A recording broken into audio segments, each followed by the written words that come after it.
Hi submarine friends. Well, I'm switching gears now and I'm working on the forward section of the hull of the diesel electric submarine. So you can see I've got the window assembly in. It's ready for the window to be bolted in. Of course, I'm not going to do that yet because it'll get damaged. So this section has had no work done to it other than the window. So one thing I have to do, which I'm not going to do now, I'm going to wait until the weather warms up and I move it into my larger shop where I do my fabrication work. And I have to add a reinforcing ring right about here to match the rings that are already in the main section of the hull.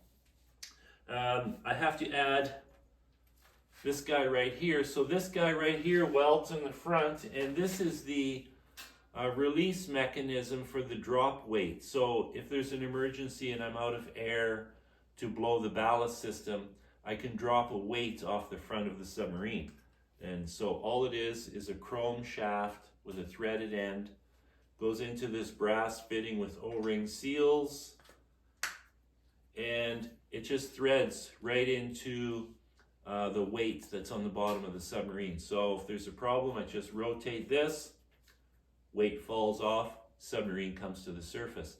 Another thing I have to add is 2 hydraulic ports to operate the hydraulic cylinder that actuates the dive planes, which are mounted to this section of the hull. So I'll be working on that as well while it's in this shop. Another thing I need in here is, one more fitting has to be welded in up front here, and that's to send air into the forward ballast tank. So on top and in front of this tank, well, it's not really on top, it's flush with the top. There's a 7-foot long, 16-inch tall, about 32-inch wide ballast tank that's pointed like a boat. And that's to maintain the keep the submarine on the surface.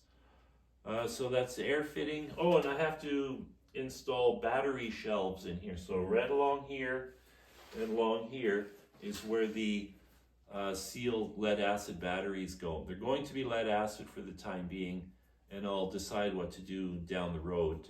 It's very expensive, so I have to choose that carefully, and I'll start using the submarine to decide what I actually need.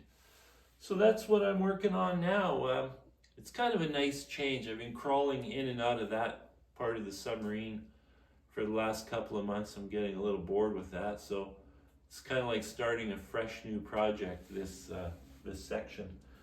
And once this is all done, then it'll go out and I'll have to spend probably 3 hours grinding this so I can do a full penetration weld. It'll be a double bevel. So yeah, that's what we're doing today. We're starting on this. Gonna start with this guy right here. Ciao.